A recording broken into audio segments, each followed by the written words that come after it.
აღსრულდა ნება მათი, აღსრულდა ნება ქართველი ერისა, გაუმარჯოს დამოუკიდებელ საქართველოს.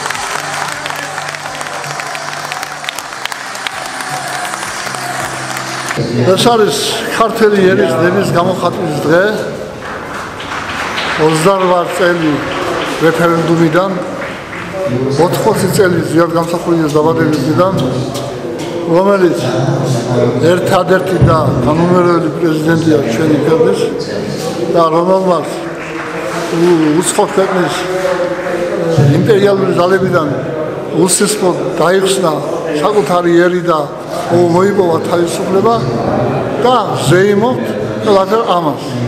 მე ბევრი რამ მახსოვს პირველად თუცა დამოუკიდებლობა გამოაცხადა მაშინ რამდენიმე დღით ადრე დამიბარა და მითხრა აი რა გაგიხარდება ყველაზე უფრო რასაკვირველია ახლა მე ყოველთვის რაღაც იარაღს ჩუქდი და რაღაცას იმას ვასწორდი და ალბათ კიდე იარაღს ჩუქდისვე და მითხრა ბოლოს რომ ხვალ ვაცხადებ დამოუკიდებლობას აი ეს იყო ყველაზე ძვირფასი დღე ჩემთვის და ალბათ მთელი ქართველი ერისთვის ამ ფილმს ქვია ჩემი საქართველოს ჩემი პრეზიდენტი ზვიად გამსახურდია და იქვე სამშობლოს სიყვარულს ვარაკად შეწირული პრეზიდენტი საჩუქარი ქართველ ერს.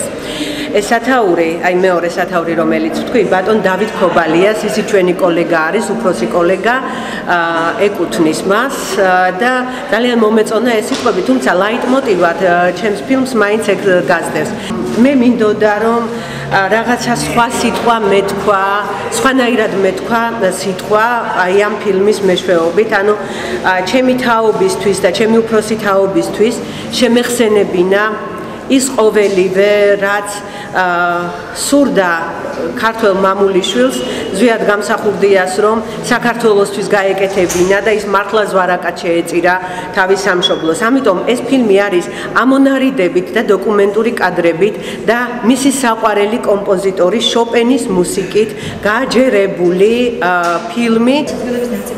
რომ ის არ იყო პოლიტიკოსი ადამიანი, იყო დისიდენტი, მეცნიერი, მწერალი, თუმცა არ იყო პოლიტიკოსი და იცით რა არის ეს იყო პირველი ნაბიჯები უნდა გაეკვლია და ყოველთვის პირველი ნაბიჯები უფრო რთულია ვიდრე მეორე. შეიძლება ამას გარკვეული უმრავლესობა ამბობს, მაგრამ იცით რა არის, როდესაც ქრისტე და ბარაბა შორის იყო არჩევანი, მაშინ უმრავლესობა მაირჩია ბარაბა. ესე იგი უმრავლესობა მაინც და მაინც არც დემოკრატია და არც სიმართლე. ასე რომ ყველა შემთხვევაში შაღად მოაზროვნე ქართველისათვის, პატრიოტისათვის ზვიად გამსახურდია არის უდიდესი პიროვნება, ეპოქალური მნიშვნელობის პიროვნება. მე სადღაც ქრისტეს მოწაფეებს დავამსგავსებდი და იმიტომ რომ ან თვითონ უფალსაც დავამსგავსებდი, ჩვენი ჯვარი რომ აზიდა, ჩვენი ცოდვები ჯვარზე აზიდა, თავისი ჭრილობით გვეხმარება, მე ასე მგონია.